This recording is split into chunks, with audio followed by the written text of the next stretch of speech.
look, I'm getting these really funny heartbeats. Oh, that's anxiety. Other aspects of lifestyle which may be relevant. Be patient with yourself and just build up gradually.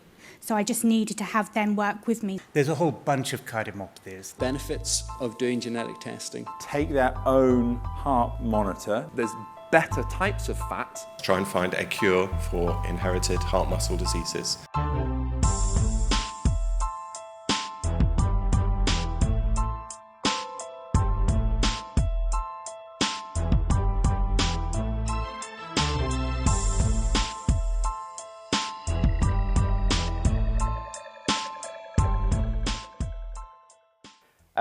Just so I sort of know who's in the room, just put your hand up if you've got hypertrophic cardiomyopathy.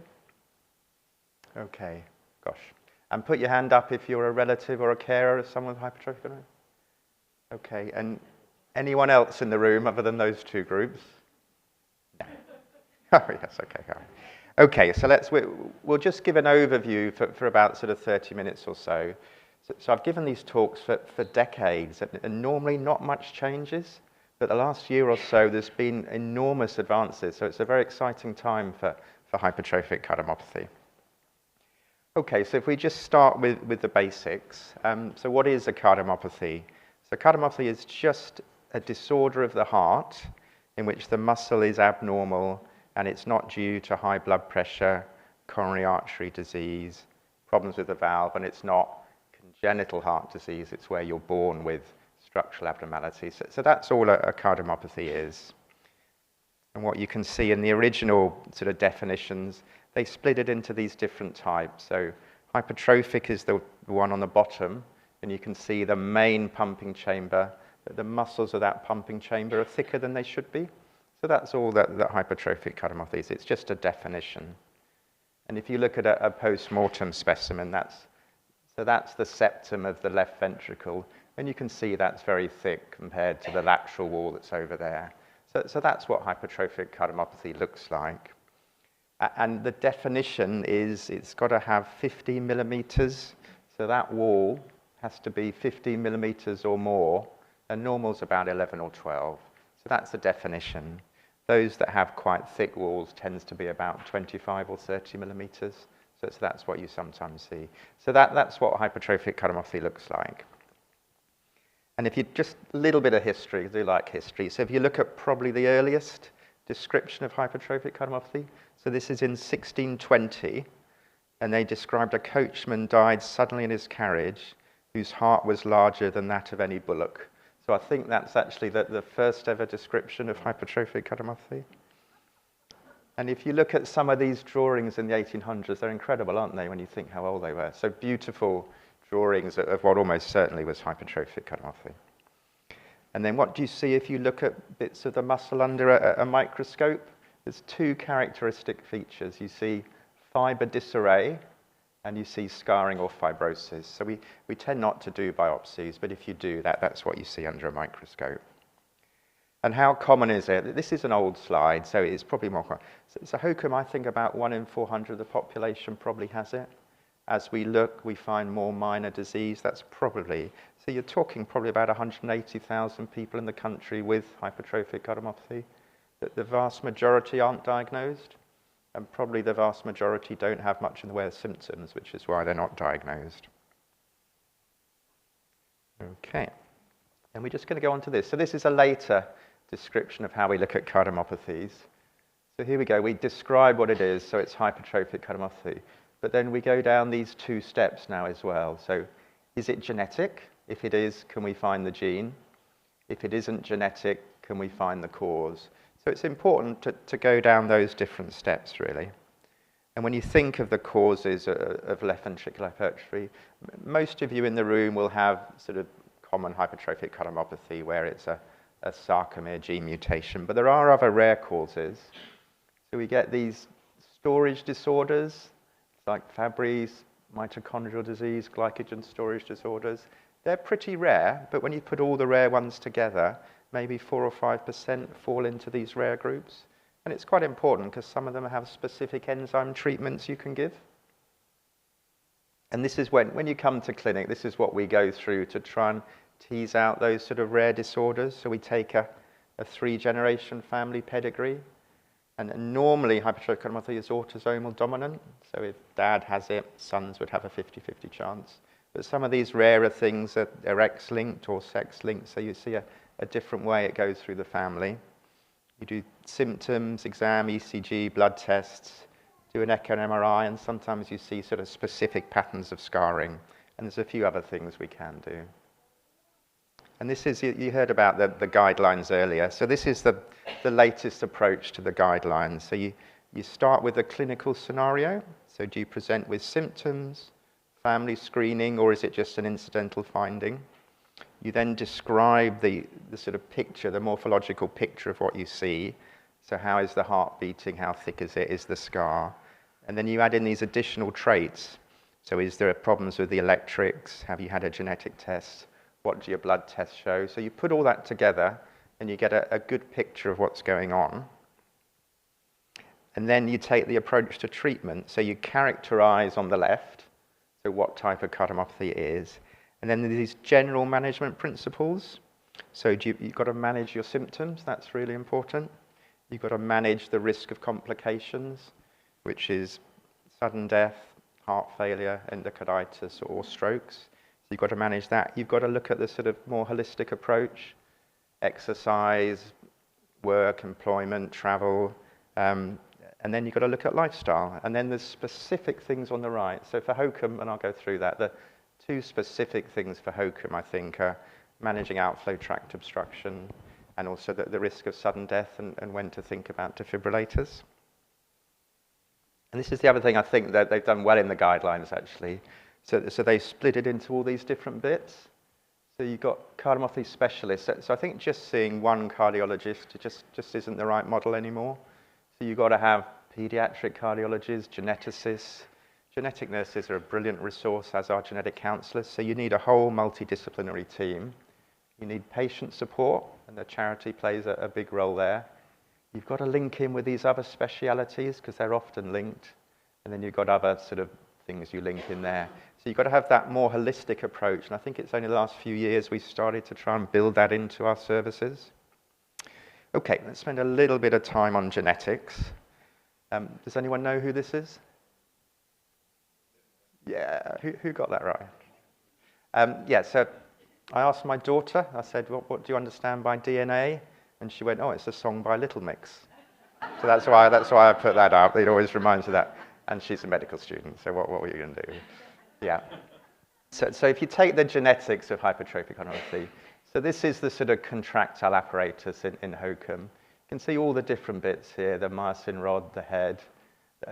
And most of the mutations are in these bits of the contractile apparatus. And if you look at it, the commonest ones are myosin binding protein C and myosin heavy chain. That accounts for most of them. But then there's a whole series that we can test for about 120 genes now. And just in the room, of those of you that have HoCM, how many of you have had genetic testing? Okay, how many of you haven't? Yeah, so all of you that haven't, you really should, I think, as long as you understand the risks and benefits and pros and cons, but you certainly all should be offered it. So go back to those looking after you if you're interested and just have that conversation. And of those that have been tested, how many of you are positive? Yeah. And do you know what the gene is? Yeah. And those that have been tested positive, have the rest of the family then had the opportunity to have the testing done? Yeah, no, good, okay. So why do a gene test? Because there are pros and cons. It can help in diagnosis. If you're a sort of grey area, a definite pathogenic gene can help with the diagnosis. I think it can improve risk stratification with some of the genes. It probably does change your risk a little bit. But the main reason for doing it is for family screening. So if you have hypertrophic cardiomyopathy, we find a gene, and your daughter doesn't carry that gene, she doesn't need any more screening. But if you don't do that, she has to be screened every year in adolescence, then every 3 years till she's 40, then every 5 years till she's 60. So that's when genetic testing is really helpful. The downside is if you have the gene, you test your daughter and she carries the gene, she then is worried and is waiting for the disease to express itself. So that's the sort of balance when you think about genetic testing. I think it's very reasonable for you as patients to have it, And then, if you find a gene, your children, brothers and sisters can make an informed decision if they want to look for it. But I would encourage most people to think about genetic testing. And this is important. So if you take the gene, so you've got MYBPC3, that's the mutation in the gene, and the phenotype is what your heart looks like, the symptoms you get. To get from there to there, you've got all these other factors. You've got hundreds of other genes modifying what happens. You've got a lot of environmental factors. And what that means is if you take a family that all have the same gene, you see multiple different effects. So here you have severe biventricular hypertrophy. Here you have a weak heart. Here it's just in the apex. So the same gene will do very different things within the same family. So if you've got really bad disease, it doesn't mean your children would have bad disease if they have the same gene, but the other way around. So if you've got very mild disease, some people think, oh, we don't need to test because it's mild, but it doesn't work like that either, because you could have mild disease and relatives could have far more significant disease. So it's important to understand how the genetics works. And then there's the accuracy. So when you do a gene test, you can find nothing. You can find a definite pathogenic gene, or very often you find these variants of unknown significance, and they're where you get a spelling mistake, but you're not sure if that's disease-causing. And that's very common, actually, and we can't use those. Sometimes you look at how they segregate through the family, but most of the time you can't use those to screen the wider family. Okay, and now this is something that I think has only come through in the last few years. So traditionally with hypertrophic cardiomyopathy, we thought it was single spelling mistake in a gene, autosomal dominant, so you have it, children 50-50 chance it goes through a family like that. So we still do have that, and we see a lot of that, and that's here on the left. But then we've got a whole spectrum where we have genes that maybe aren't so penetrant, so don't cause it in that 50-50 chance, or if they do, it's milder disease. And then I think what we're seeing now is when you have this disease and you don't find a gene when you test, it's probably lots of common genes all interacting with environmental factors. So that's where you see much less familial occurrence. It's probably lots of these common variants, maybe with a bit of blood pressure all interacting. So this is a new way of looking at it, I think, when we think about those who have a genetic testing and it's negative. Okay, and then cascade screening. So if you don't do a genetic testing, if you haven't got a gene, we should screen first-degree relatives. It should be personalized according to family situation, preference, disease severity, but the standard approach is to think about first screen at 5, yearly in adolescence, and every 3 years or so. But it should be personalized, and it should be a sort of shared decision, really.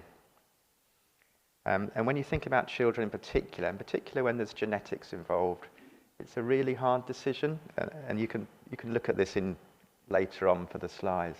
But there's all these different factors. It's your preference, your children's preference, what's happened in the wider family, how likely you are to find it. So you've got to put all that together with children. It has to be a very personalized approach as to if you test them and also when you test them. Okay. Outcome, if you are gene positive, your outcomes are a tiny bit worse, but it's pretty subtle, actually. The only thing that seems to make a difference is if you have more than one gene.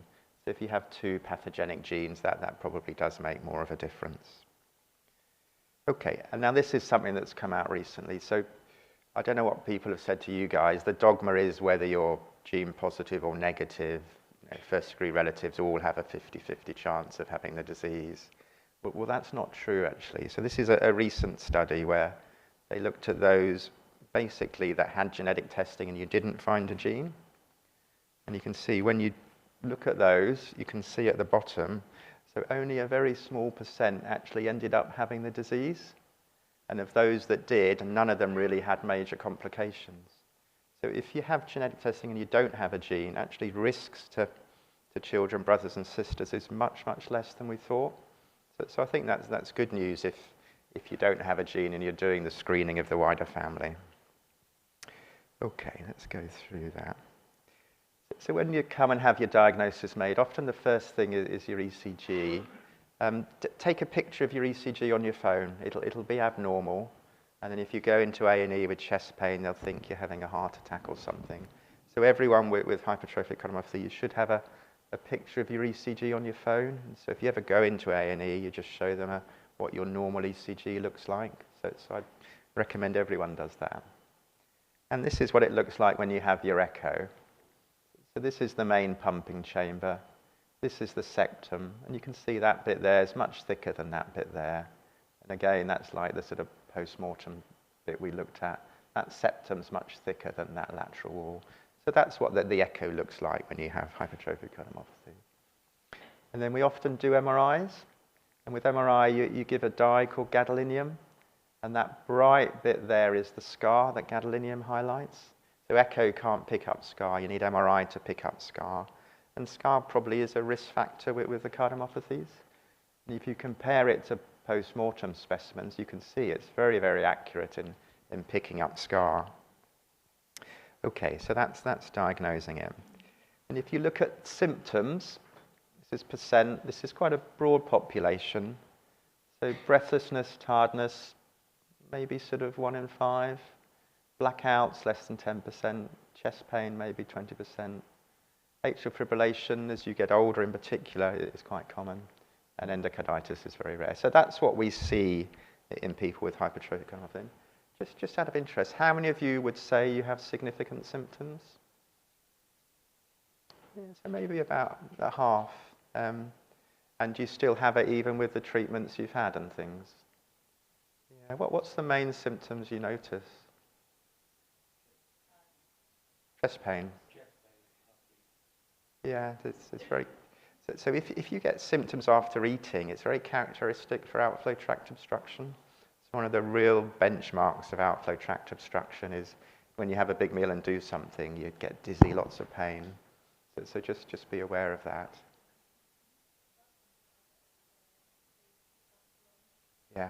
Yeah, it's because it diverts some of the blood to your stomach. It's very, very characteristic of outflow tract obstruction. I'll come on to that.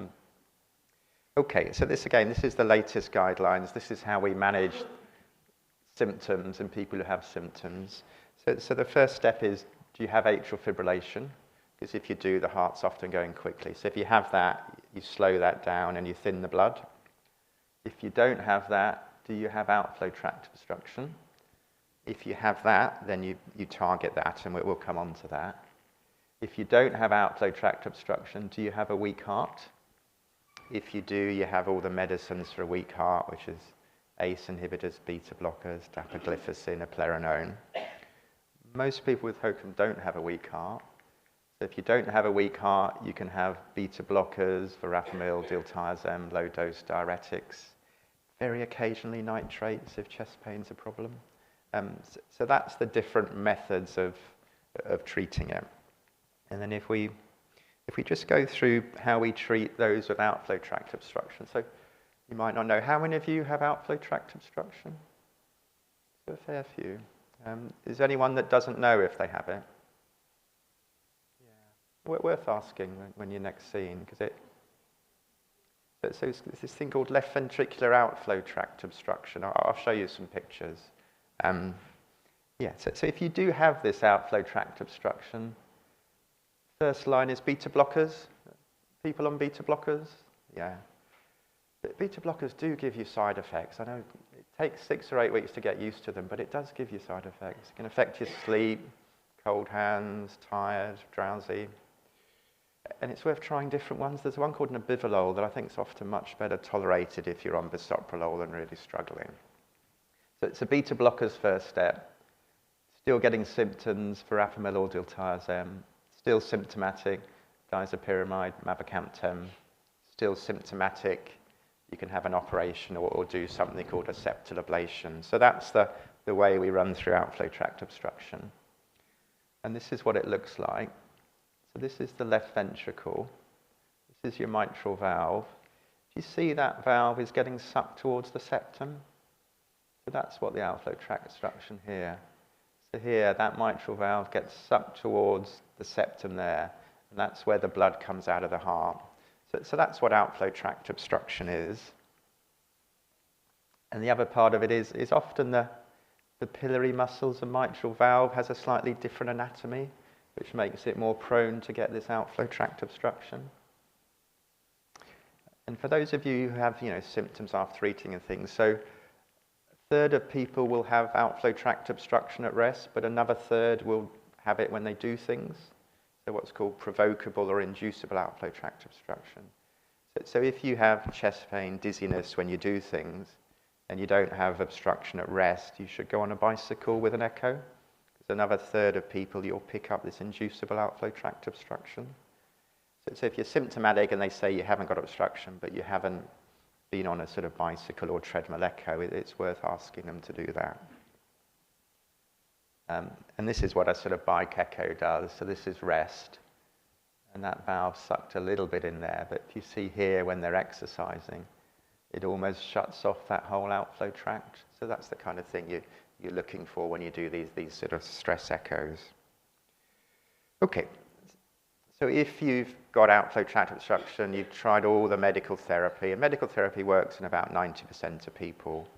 If it doesn't, the options at the moment, you can have a septal ablation, where you cause a little localized heart attack where the muscle's thick, or you can have a surgical myectomy where they cut out the thickened muscle. Has anyone had either of those? What have you had? Both. Okay. Did you? Did that work well? Yeah. So this is what you do for the surgery. You just bury out where the muscle's thick. And again, that's just, but you can see this is the gradients before and after surgery. So surgery gives you the best hemodynamic response reliably. It gets rid of the obstruction in the vast majority of people. And there's graphs showing myectomy improves survival, but I think a lot of that's referral bias, because they'll be doing the myectomies on those that have the lower operative risk that are fitter. So I'm not sure we should believe all of that. There might be a trend towards treating the outflow tract gradient and better survival, but it's only a slight trend, really. And this is septal ablation. I don't know, for those of you who had a coronary angiogram, so you put a catheter up the leg or the wrist, round into where the coronary arteries come out. And then you just go down a little branch of your left anterior descending, so a little septal branch, and you inject neat alcohol down that little septal branch, and it blocks it off and just causes a little localized heart attack. And it's hard to see here, but that's the little balloon down that little septal. Then afterwards you can see just a little stump where that disappears. So it doesn't always get rid of the whole gradient, but actually you probably don't need to. If you just reduce it, you see an incredible improvement in symptoms a lot of the time. So which is better? So in terms of short-term mortality, they're pretty similar, actually. In terms of longer term, you get a scar if you do a septal ablation. So maybe that puts your arrhythmic risk up. And so that would probably just lower your threshold for defibrillators. If you look at survival, if you look at myectomy versus septal ablation, there's quite a big difference. But if you then bring in all the other factors, because you tend to do myectomy on younger, fitter people, there's not much difference. There's just a trend towards better outcomes with myectomy. Yeah, so mortality similar, probably better symptom relief and reduction gradients with surgery, but fewer pacemakers. Maybe better longer outcomes, but I think either in the right hands, in the right centre, they're both very good treatments. Okay, Mavacamten. Have you guys heard of this?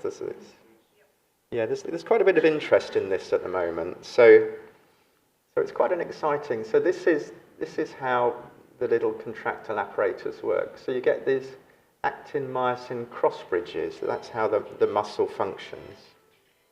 With hypertrophic cardiomyopathy, you have much more of them.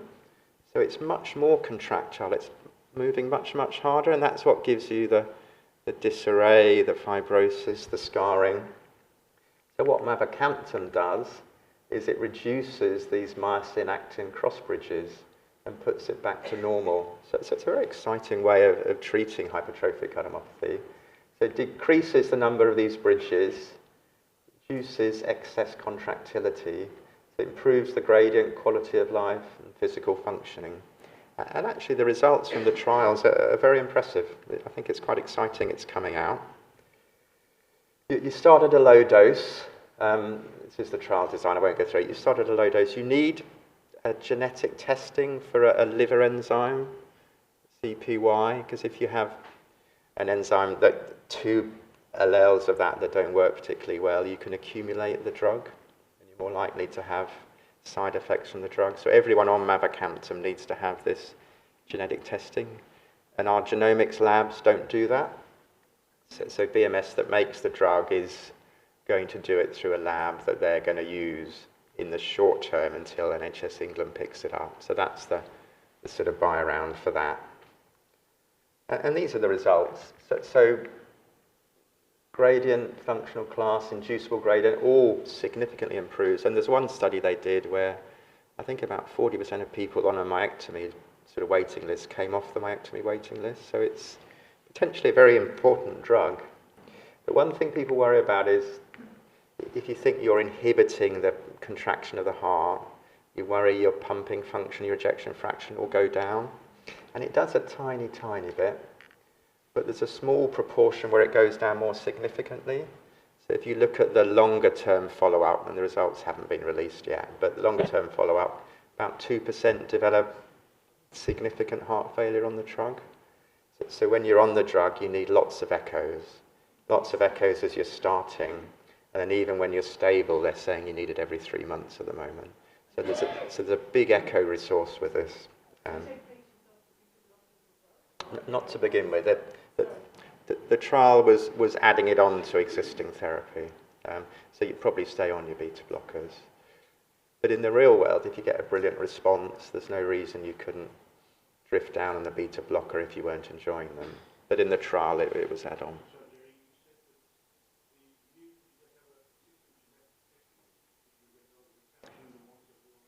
Yeah, so the genetic testing you had done is to look for the causative gene. This is just to look at a metabolite in the liver, that if that doesn't work very well, the levels will increase and you have to give people a lower dose. So that's part of the thing. Yeah, and that's some of the results. So very impressive. And if I show you this, so, this is after Mavacamten. So the purple is no symptoms. So at the beginning, no one had no symptoms, but you can see here, significant percent of people, become asymptomatic on the drug. So I think it's quite an exciting drug.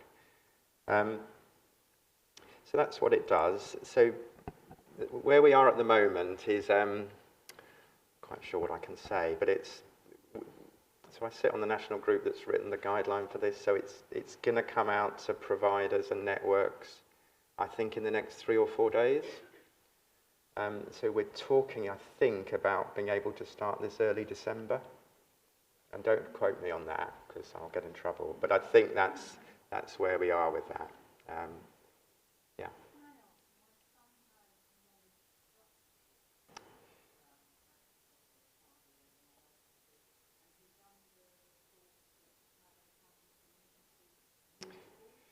It's a really good question. I think that's in one of the questions I saw on the app, actually. So the licensing, as we've written it, which isn't come out yet, is just for obstruction. But actually the mechanism might help without obstruction, because you're reducing those excess bridges. So it may actually be beneficial even if you don't have obstruction, particularly if you catch young people early. So that work and that study is ongoing. And I think it might be useful. But where we are now, it'll only be licensed for obstruction. Yeah.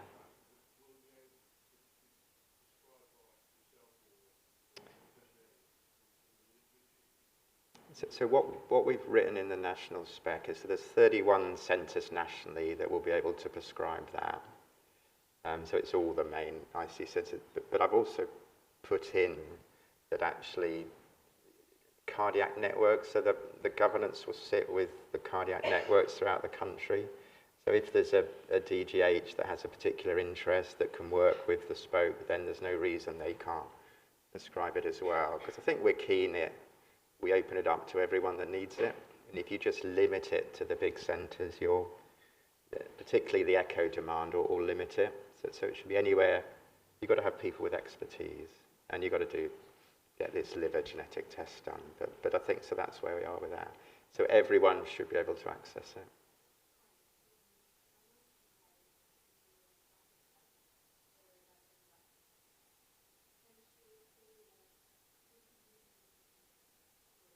That's right.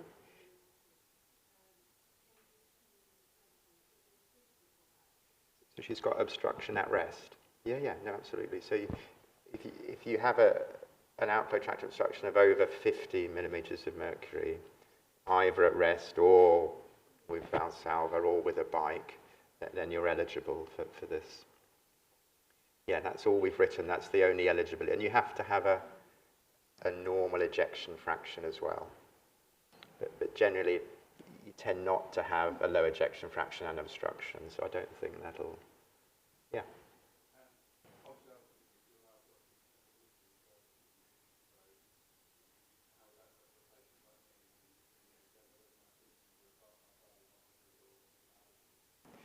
Yeah, I think, if there's not, the only comorbidity that's relevant is if you have a weak heart. If you don't have a weak heart, if you have symptoms and demonstrable obstruction, then it's reasonable to try it to see if it improves symptoms.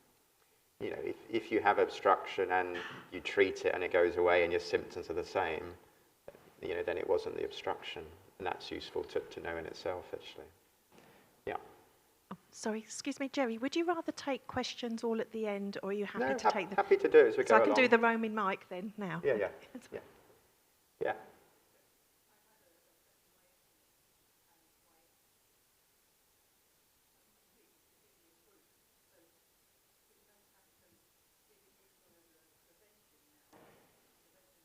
So where you have the myectomy, it won't grow again in that region. No. And if you don't have obstruction and you're well, then at the moment you wouldn't be able to have it. Maybe in the future we give it to lots more people because it might change longer term progression, but we don't know that yet. Okay, yeah. On echo facilities.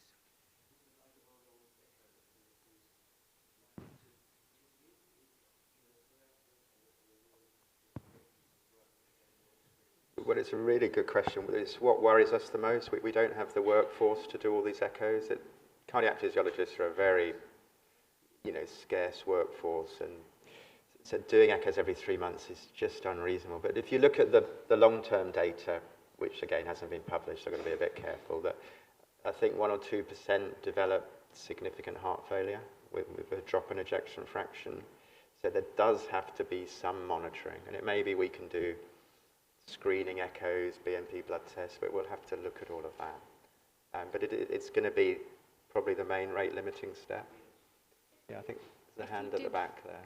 If you did find that the ejection fraction was going down, is that an indication to stop the medication? Yeah, yes, it would be. And I think most of the time it would probably get better. But what you want to do is pick up that drop before people get very symptomatic and unwell. So that's the rationale behind the sort of echo surveillance.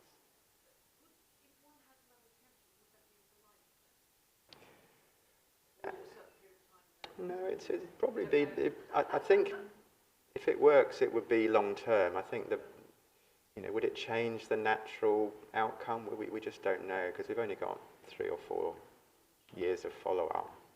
So I think in your head, I'd presume it's long-term treatment.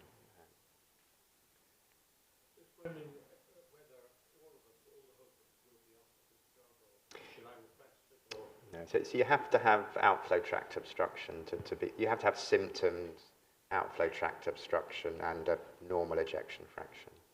So if you don't have symptomatic outflow tract obstruction, you're not eligible at the moment. But it may change in the future. But that's where we are at the moment. Okay, I'm just conscious of time, so I'm going to just move on if that's okay. That's just the long term. Okay, the next thing I wanted to talk about is the risk of sudden cardiac death. So if you Google HoCM, that's what always comes up, isn't it? It's footballers and sudden cardiac death. And just want to be clear about this. So a heart attack isn't a cardiac arrest. And I think people sometimes get this confused. So this is a coronary artery. This is the fatty build-up plaque. That's a blocked coronary artery, and that's treating it with angioplasty. So that's what a heart attack is. It's a blocked artery, chest pain, feeling very unwell, treat it with angioplasty. Sometimes you have a heart attack that makes your heart stop when the rhythm changes, and that's a cardiac arrest. So they're sort of separate things. So this is ventricular fibrillation. This is what normally happens in hypertrophic cardiomyopathy when your heart stops. So this is a normal ECG. You can see each of those spikes as a heartbeat. This is just chaotic beating, no effective beating of the heart. So that's what a cardiac arrest is. It's not a heart attack. And the risks the risks are low. They're probably about 0.8% at the moment. And it seems as we find more and more less severe disease, that those risks seem to be coming down. And when you're deciding whether to offer someone a defibrillator, you've got to remember the background risk, because there's risks of dying from all kinds of other things. And you've got to remember the risk of defibrillators. And the risk of defibrillators is much less than it was, but long-term risk with the leads is not insignificant. I think if you're young these days, we would think about the subcutaneous defibrillators, and there's going to be some leadless ones coming out next year, actually. So there's technology's moving, but it's shared decision-making. It's what's important to the patient, understanding the risk and coming to a decision. And you know, patients have very different views.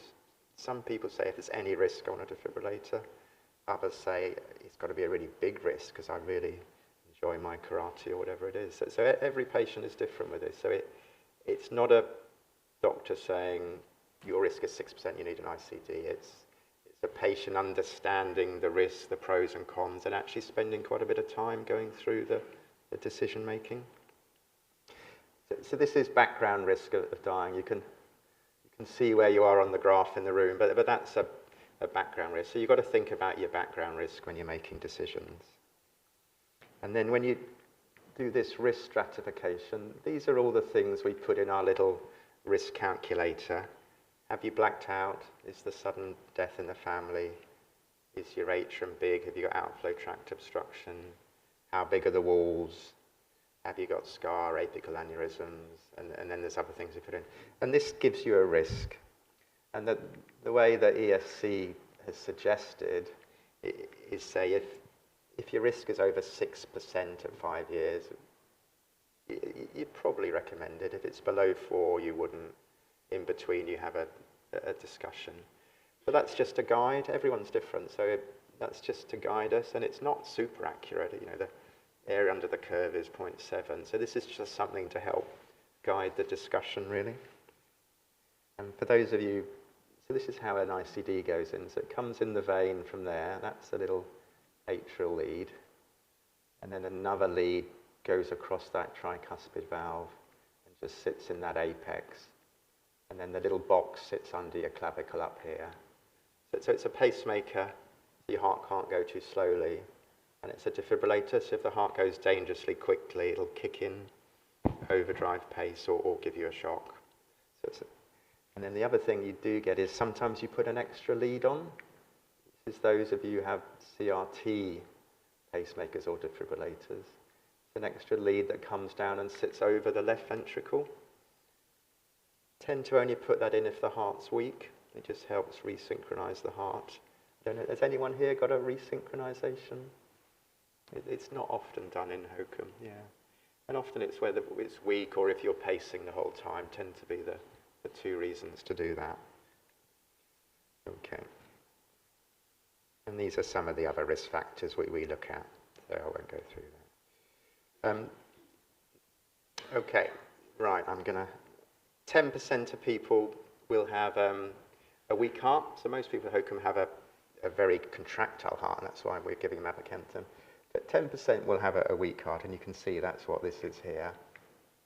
That's normal HoCM. You see that's when the heart's weak. So they'd get the sort of heart failure drugs, and probably would get a defibrillator as well. Okay, I'll go through that. Stroke is a risk for everyone. In hypertrophic cardiomyopathy, if you have atrial fibrillation, you need anticoagulation.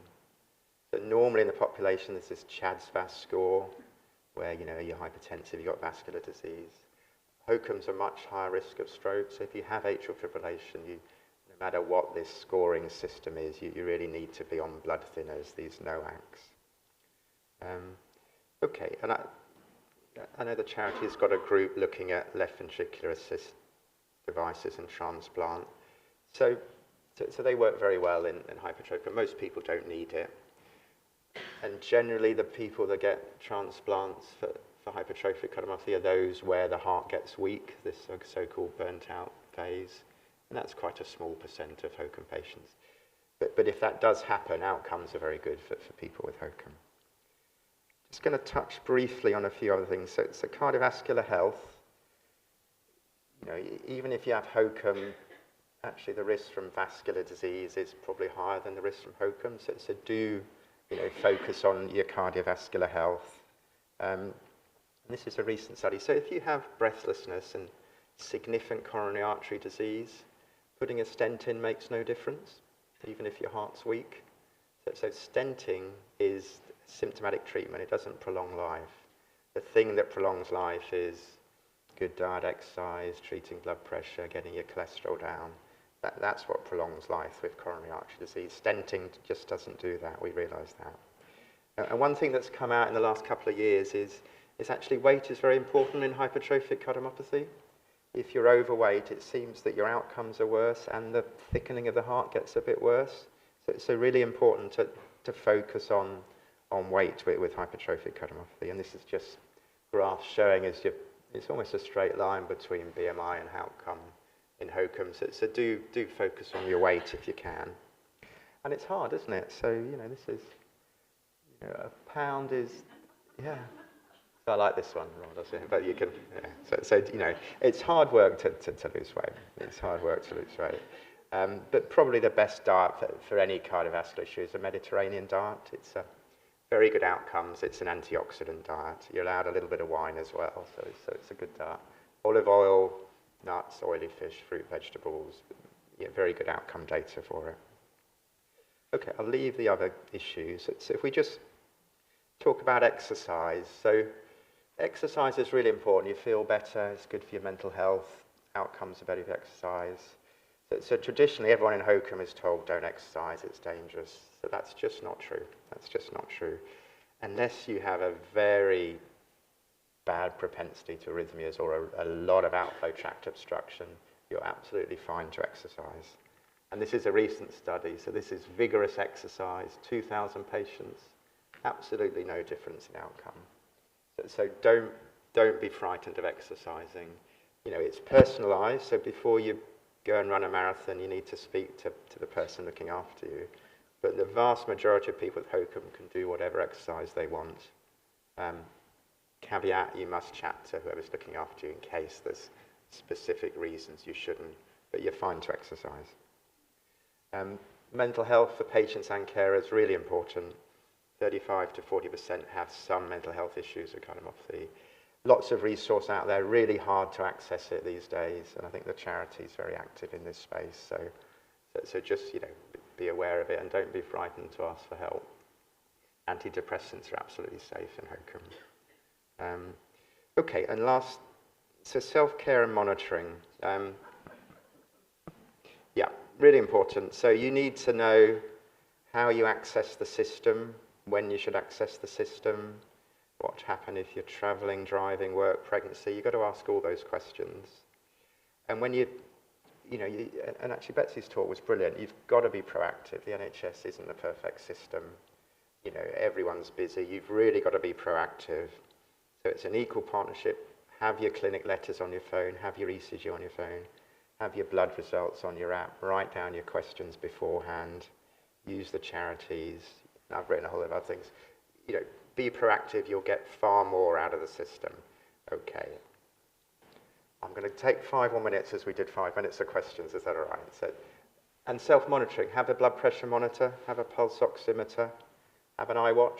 They're very good for picking up arrhythmias and AF. You know, use the technology that's out there. There's these little AliveCore devices as well, which are great. So again, empower yourself as a patient. You'll get so much more out of the system. And I'm just going to do 5 minutes, if I may. Is that all right? Just on the future. Okay. So genetic approaches. So this is where we are at the moment. So down this end, when you've got weed carts and things, we're giving ACE inhibitors, beta blockers and things. Here we're treating the hormonal imbalances. Higher up, we're giving more specific things like Mavacamten. But actually, the future probably is this. So this is genetic cardiomyopathies. So this is where you get the loss of protein, too much protein. It's giving you that's what's causing the disease. And now we're starting to find ways to approach this. So this is all real now. So this is gene replacement therapy.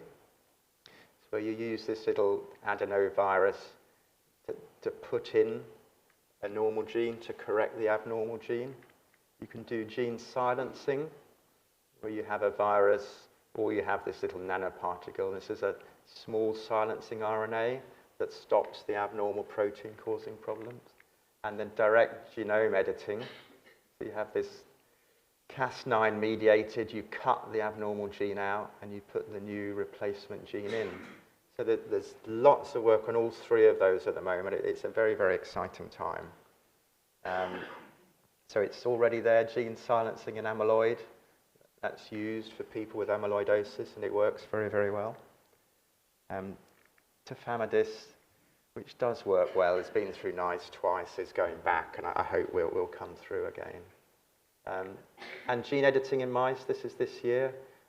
I won't go through the detail, but they, as you can see, they gave these 2 ways of gene editing in mice with hypertrophic cardiomyopathy, and they corrected the pathogeny in over 70% of the cardiomyocytes. So it is actually working, but narrow therapeutic window to maintain health. So there's still caveats with all of that. And you can see when they looked at the heart, scarring in those not treated, no scarring in those treated. So it's definitely here.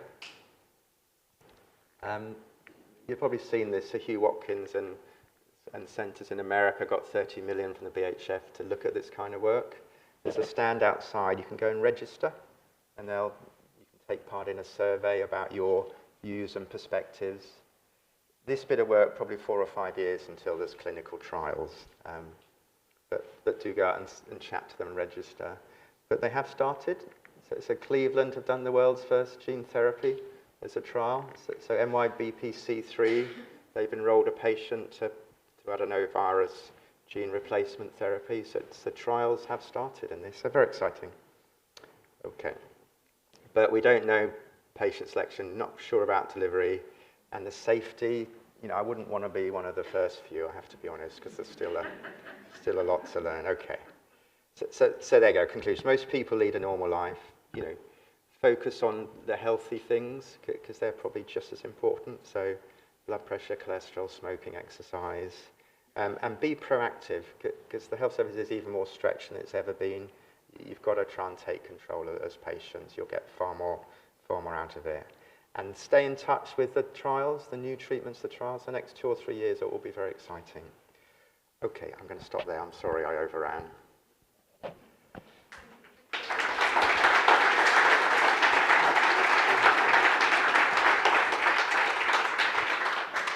I'm sure there's going to be lots of questions. We also have the app where we've been shared questions beforehand. So we're going to alternate between the two.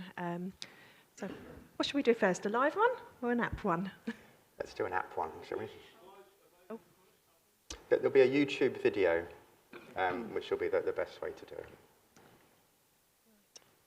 Right, let me, I'll just hold that. Are the treatments to stop cardiomyopathy getting worse in people with symptoms? So yeah, no, lots of treatments. I think we've probably been through most of that. So if you've got outflow tract obstruction, we've seen the symptoms with that. If you've got breathlessness, you can try the beta blockers and calcium antagonists. There is a group that get troublesome chest pain despite everything, and we're looking at new drugs to try and look at that. There's definitely a group that we struggle with that. How does cardiomyopathy affect people's sex lives? So yeah, I didn't put that slide in. Really important. So a lot of sexual dysfunction in cardiomyopathies, men and women, and lots of good treatments for it. The vast majority of people can have Viagra, and often that breaks the vicious cycle. The only risk with Viagra is if you've got a lot of outflow tract obstruction, that can make that worse. So you've just got to ask that question first. But yeah, no, do ask for help, and lots of good treatments on that. Why do the symptoms vary so much from day to day? Well, good question, actually. I mean, some things do affect it. Temperature will affect it. I think what you eat and drink will affect it. And then there's just natural variation we probably don't understand. Is an adult life spent on statins really a good idea? Yeah, short answer, probably yes. So what's interesting with statins is the trials initially looked at 5 years, and you can see, well, 5 years is a bit of difference. When you look at the trials at 20 years, the lines keep diverging. So if you're looking 20 years in the future, your outcomes are so much better if you start statins at a high dose and early. So provided you're not getting side effects. If you are getting side effects, there's new treatments, inclisiran and these other molecules you can use. So I think certainly if you've got proven vascular disease, yes is the answer to that. What is likely to be the main difference in having non-obstructive HoCM in 20 years' time? Gene therapy will definitely be here in 20 years' time, and the future is going to be gene therapy at an early stage. So we will stop people manifesting the disease. So the hope is to cure this rather than treat it, actually. I think that will definitely be the future. Have to wait a long time between appointments, yeah. I mean, the system doesn't work at the moment. All the big centres are overrun. That's why we need functional hub and spoke networks. So you've got to, when you go to your appointment, you need to say, how do I escalate if I'm not feeling well? What am I looking out for? What's the email, the phone number? Email's often better because phone numbers, no one answers them. So that's my patient, obviously knows my secretary. Yeah, so yeah. She's got it. Have you really? What are the current stats on end-stage progression? Yeah, so it's a good question. So that 10% that get weak hearts and heart failure, there's sort of 4 drugs that really make a difference. So Entresto, dapagliflozin, eplerenone, and the beta blockers. That's really making a big difference to outcomes. People are doing better and better when they get this weak heart and end-stage disease. So outcomes definitely improving with the new medical therapies. Should we do some? Yeah. If someone has had one episode of atrial fibrillation with cardiomyopathy and that has reverted to sinus now, yeah. How long do you want to carry on with anticoagulants on them? Do they need lifelong because they have cardiomyopathy? Such a good question. So I asked Professor O'Neill's a world AF expert I work with. I asked him this question yesterday because I still don't know the answer. And he doesn't know the answer either. The problem is you see some people that have one episode and then 5 years later they'll have another episode and that'll then trigger the stroke. So you only need 30 seconds of AF to form a clot and have a stroke.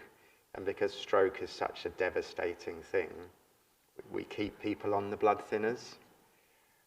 But I agree with you. I'm not sure, if you have 30 seconds and you haven't had any for 10 years, your risk has to be fairly low, doesn't it? The current practice is once you've had AF, particularly with cardiomyopathies, you have it lifelong. But you should all be on the NOACs rather than warfarin.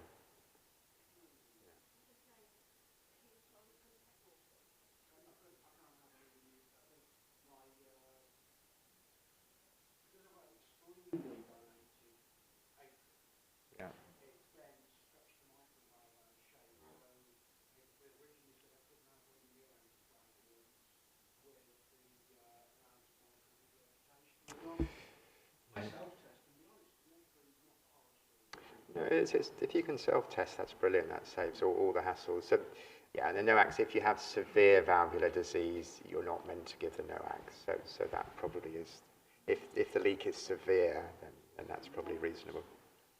Okay. If you're okay on warfarin, stay on it. Yeah. Hello. Do you have any idea when we are going to be able to get our disopyramide from the chemists, because they've been out of stock for ages and we've got none left? Yeah, it's a disaster. So it's a national. So I was on a national leads call on Friday. All the regions were highlighting it. They're just not making it. I don't think they're going to start making it. This isn't going to go away. I think we're going to struggle with those, that they're just not going to make it. And the NHS England is looking at developing countries to see if they're going to help at the moment. So there is some work going on.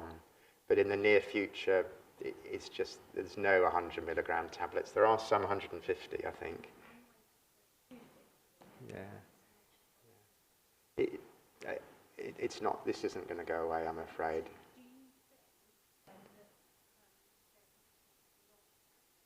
I think everyone on disopyramide should try Mavacamten, is my personal view. That's right.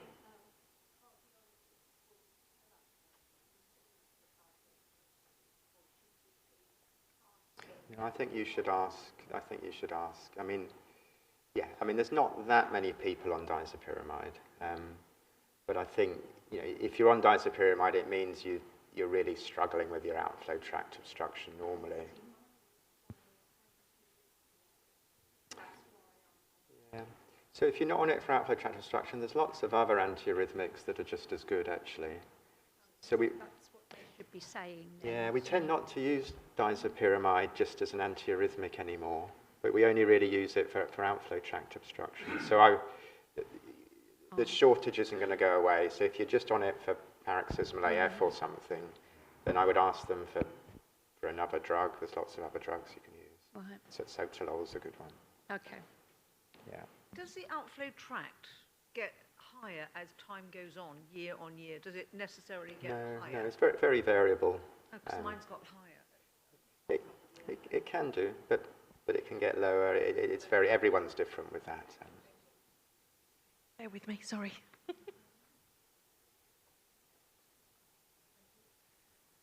Thank you for an excellent talk. My name is Ivadne Keith. I'm a GP with a special interest in cardiology. And I've been qualified 27 years, and I've never been in a talk where you had patients with chronic conditions and being educated to such a sensitive and informative level. My question is, for those of you that are patients in the audience, do you feel generally that you're getting enough psychological support with this condition, especially considering you have to take your family into consideration as well in terms of screening? I do cardiology with Richard Carroll at Central Middlesex and Northwood Park as well. And especially with the system as it is really kind of falling apart, really. Do you feel that maybe you can form groups yourselves within your local areas and just to try and give yourself the support that you might need psychologically? Because this is my concern. I've just had one 52-year-old lady diagnosed with a very, very rare form of cardiomyopathy. And sadly for her, she's had one daughter and lost her mother at 3 and never found out why her mother or how her mother passed away. And we only recently found out it was because of cardiomyopathy. And having to deal with all of that from an emotional level for her and her daughter and the rest of the family members who are all now being screened, sadly in Nigeria, which obviously doesn't have a lot of the advantages that we have here in terms of technology and investigations, etc. But I'm very emotional in here today, actually, and so I think thank you very much for presenting it in such a sensitive way, and just like I said, please try and see if you can form groups amongst yourselves, because the system is so overstretched, and I can imagine after this talk you feel informed, but also probably even more emotional as well. So anyway. That's all I have to say. No, thank you. That's very well said, isn't it? Thank you. And just to say, we do have many support groups and we have an excellent helpline, so we do have many groups that come together to support one another. But thank you, anyway. So we should probably I know we've got a half an hour break. Sorry, you've got my clock, so I don't know what time it is. Oh, it's just gone 1:30. Just, so okay. We can do a few more questions or stop there. Shall we If have anyone a cup of tea? does need a break, there's a cup of tea and refreshments outside and half an hour before the next session. Did you want a couple more, or I don't know if any more come in, sorry. Yeah, I think we can do a couple more. We'll do two more, but if anyone needs to go, please do make yourselves comfortable. Put my mind at rest. My son's little granddaughter, who's 2, went with her mother to one of the London hospitals where she was born, and a paediatrician last week listened to her heart and said he thinks he detects in the 2-year-old a hole in the heart, and he'll look at her in a year's time. It may heal itself. Would that be related to her grandfather having hypertrophic cardiomyopathy? No, that's unrelated. Oh, thank goodness.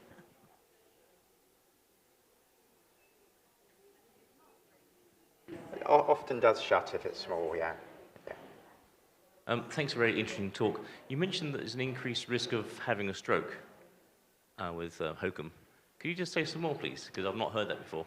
Yeah, only really if you have atrial fibrillation or a really big atrium. But so the key with stroke and HoCM is if you have any atrial fibrillation, you must be anticoagulated.